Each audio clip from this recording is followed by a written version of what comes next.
We're going to talk about why you need to hold at least 1,000 XRP before this happens. And this isn't some far-off event. It's happening right now, this week. It all starts with the number one reason big money has stayed on the sidelines. The one thing that keeps the trillions of dollars locked up in pension funds and asset management firms out of this space. Uncertainty. But that uncertainty is dissolving like mist in the morning sun. 1.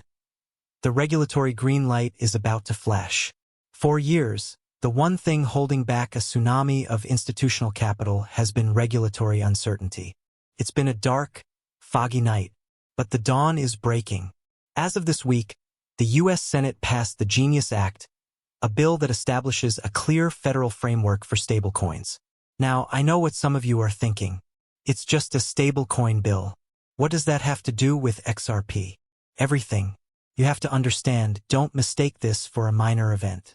This is the Trojan Horse. This bill isn't just about stablecoins. It's the foundational layer, the first official, concrete set of rules for the digital asset economy in the most powerful market on Earth. This is the signal that tells the big money, the BlackRocks, the Fidelities, the Vanguards, that the coast is clear. These giants don't move without a rulebook.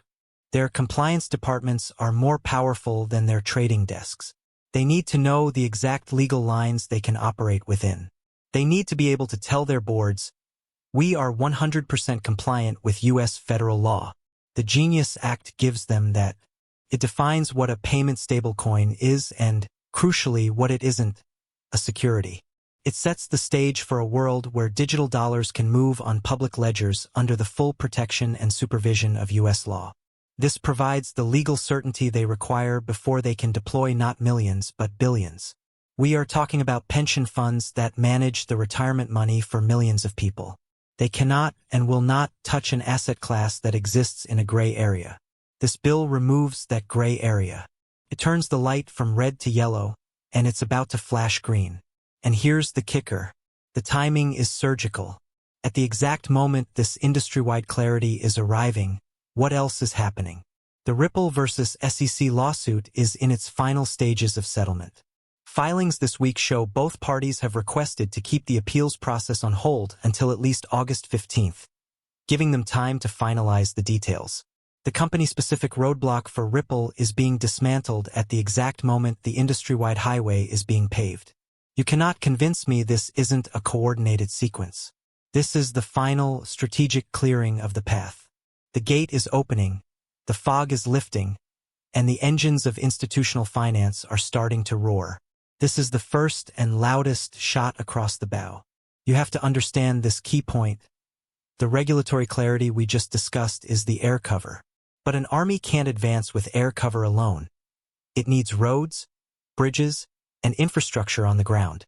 For the last 2 years, while the suits in Washington were drafting laws, the engineers at Ripple and on the XRP Ledger were building the highways for trillions of dollars. And now that on-ramp is complete. This isn't about some minor update or a small feature release. This is about the fundamental re-architecting of the XRP Ledger to speak the language of big money. I'm talking specifically about the recent activation of the XLS 80 amendment. This is not for retail. It's purpose-built for banks and regulated financial institutions. This upgrade introduces permission domains and on-chain compliance. Let me break down what that actually means. Think of it as a VIP lane on the ledger, a walled garden inside the public network. It allows a bank, say JP Morgan, to create its own private, compliant ecosystem on the XRPL.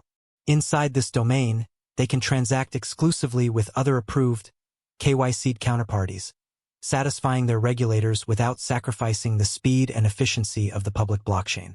This single feature removes the massive friction point that has kept compliance-heavy institutions on the sidelines. They no longer have to choose between the chaos of permissionless DeFi and the slow, isolated world of private blockchains. XLS 80 gives them the best of both worlds. Public ledger efficiency with private, institutional-grade control. It's the final piece of the compliance puzzle they've been waiting for. But that's only half the story. While they built the compliant lane for the old guard, they also built a superhighway to attract the new blood. The EVM sidechain is now live. This is a monumental development. The Ethereum Virtual Machine, EVM, is the operating system for the vast majority of decentralized finance. By launching a fully compatible sidechain, the XRP Ledger has just rolled out the red carpet for the entire ecosystem of Ethereum developers and their applications. Think of the billions of dollars in liquidity locked up in Ethereum's DeFi protocols. Think of the thousands of developers building on its platform. Now, they can easily migrate their applications over to the XRPL, bringing their liquidity and innovation to a faster, cheaper, and more scalable network. We're already seeing over 80 projects that have never touched the XRP ecosystem before now building on the testnet. The message is crystal clear. The XRPL is no longer just a payments network. It's not a one-trick pony. With a compliant institutional lane on one side and an open door to the entire DeFi world on the other, it is being positioned as the central institutional-grade hub for the next generation of finance. The on-ramp isn't just built. It's a multi-lane superhighway ready for rush hour. The banks are quietly positioning. Now, let's talk about the banks, because this is where you have to learn to read between the lines. You won't see a press release from a major bank saying, "We're buying XRP." That's not how they operate. Their moves are subtle, they are strategic, and they are happening on a global scale. But they are undeniable. Let's start with Japan. This isn't just one or two banks testing the waters. A new report confirms that by the end of this year, a staggering 80% of Japanese banks are on track to integrate Ripple's payment technology for cross-border payments through their landmark partnership with SBI. Let that sink in. We are talking about the entire banking system of a G7 nation, the fourth largest economy in the world, being retrofitted with this technology. This isn't a pilot program. This is a full-scale, nationwide infrastructure overhaul. The Bank of Japan is fully on board, recognizing that this is the only way to modernize their financial plumbing for the 21st century. Now, zoom out to the Middle East, a region overflowing with capital looking for a modern, efficient home. Last month, Ripple's Rust stablecoin didn't just get a nod. It received full regulatory approval from the Dubai Financial Services Authority for use within their special economic zone. This isn't just a license. It's a golden key. It unlocks the ability for over 7,000 regulated firms, in one of the world's most dynamic financial hubs, to use Ripple's technology for settlement. It makes Rust a trusted, recognized asset alongside the US dollar, signaling to the entire region that Ripple is the chosen partner for compliant, blockchain-based finance. Then pivot to North America. Today. Not next week, not next month. Today, the Evolve XRP ETF just went live on the Toronto Stock Exchange.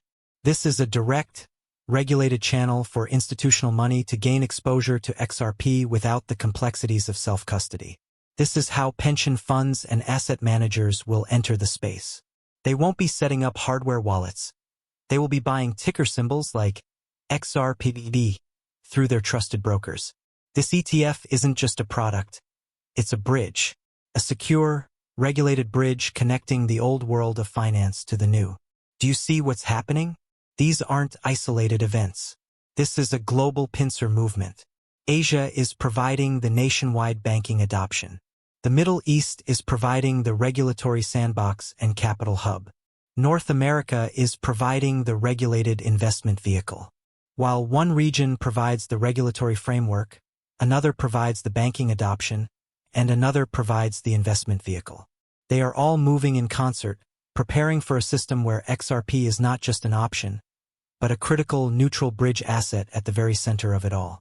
They are building the on-ramps and off-ramps in every major corridor before they flip the switch on the whole network. The trillion-dollar tsunami real-world assets. If you think for a second that this is just about faster, cheaper payments, you are missing the entire game. Payments are the first wave, the proof of concept. The tokenization of real-world assets, RWAs, is the tsunami that follows. This is the real prize, the moment we move from billions to trillions. We are talking about tokenizing everything of value on planet Earth. Stocks, bonds, commercial real estate, fine art, commodities, carbon credits, all of it. Don't take my word for it.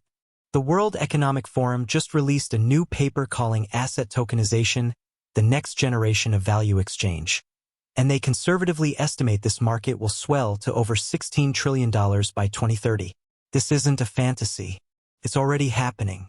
Last week, Ondo Finance, a leader in this space, launched its tokenized U.S. Treasury fund directly on the XRP Ledger, bringing hundreds of millions of dollars in value with it. This isn't some experimental token. This is a fund backed by BlackRock custodied assets, now living and breathing on the XRPL. So why is this happening on the XRP Ledger? Because the technology was built for it from day one. The network's new multipurpose token, MPT, standard, is specifically designed for the complexities of institutional finance. This isn't like the simple tokens on other chains. The MPT standard allows for the creation of complex financial instruments with the rules baked right in. You can create a tokenized bond with an embedded maturity date, automated coupon payments, and built-in compliance checks that restrict who can even hold the asset. Ripple is already leading the charge, partnering with regulated players like Arcax, the UK's first regulated digital asset exchange, and platforms like Zonix to bring institutional-grade tokenization to the ledger. These aren't just handshake deals. These partnerships are building the pipelines to funnel trillions of dollars of assets onto the XRPL. Now, why does any of this matter for the price of one XRP token? It's simple. In a world where trillions of dollars of tokenized assets live on the XRPL, tokenized Apple stock trading for a tokenized government bond, trading for tokenized real estate, you need a highly liquid, incredibly fast, and reliable native digital asset to sit in the middle of it all. You need an asset to pay the network fees, to post as collateral, and to serve as the core bridging instrument between all these other assets. XRP is that asset. It is the neutral, non-sovereign bridge built for this exact purpose. Every single transaction, every trade, every settlement in this new tokenized economy will create demand for XRP. We are talking about moving from a world where XRP facilitates payments to a world where it underpins the entire capital markets. That is the tsunami. Why 1000 XRP is your seat at the table. Let's bring this all together. We've looked at the regulatory green lights, the institutional highways being built, the quiet positioning of the banks, and the trillion-dollar RWA tsunami on the horizon. Now we have to talk about you and what this means for your position. Holding 1000 XRP isn't about a get-rich-quick fantasy. It's about understanding the scale of the system being built and securing a meaningful stake before it goes live. This number 1000 isn't arbitrary. It's a psychological threshold. It's the difference between being a tourist and being a landowner. Think of it like this. If you knew a small island was about to become the central trading hub for the entire world, owning a single square foot might not be life-changing. You could say you were there, but you wouldn't feel the economic earthquake beneath your feet. But owning a plot of land, a meaningful piece, positions you to benefit from every single transaction, every piece of commerce, every development that happens on that island. 1000 XRP is that plot of land. It's a non-trivial, significant stake. It's a number that changes your mindset from that of a speculator hoping for a lucky break to that of a stakeholder participating in a network's growth. It's a number that ensures you are not just a spectator but a participant in this new financial architecture. Consider the supply dynamics. There is a maximum supply of 100 billion XRP. That number will never increase. Now, juxtapose that finite number with the scale of demand we've discussed. Not just the SWIFT network's $5 trillion in daily transactions, but the tens of trillions in tokenized assets that will require a neutral bridge asset to move. As institutions begin to require XRP for their liquidity pools and RWA settlements, they won't be buying a few thousand at a time. They will be seeking to acquire millions to facilitate their operations. This isn't retail demand. This is industrial-scale demand colliding with a mathematically fixed supply. The opportunity window we are in right now, this brief, precious period where the infrastructure is built but not yet fully activated, is closing. When the regulations are fully in place, when the banks publicly announce their adoption, when the first $1 trillion of real-world assets are tokenized on the ledger, the price of entry will be astronomically higher. The game will have changed. Securing at least 1000 XRP is your statement that you see what's coming. It's a declaration that you understand the blueprint.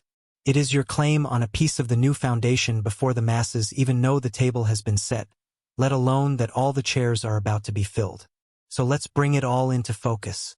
We've covered the regulatory floodgates that are creaking open, the institutional superhighway that's just been paved on the ledger, the quiet strategic positioning by banks all over the globe, and the trillion-dollar tsunami of real-world assets about to make landfall. You are now standing at a crossroads. You can treat this as just another interesting video, close the tab, and go about your day. Or you can recognize this moment for what it is. One of the last, quiet opportunities to position yourself before the entire world is forced to pay attention. The information we talk about here isn't just news. It's a blueprint. It's about seeing the architecture of the future before the walls go up.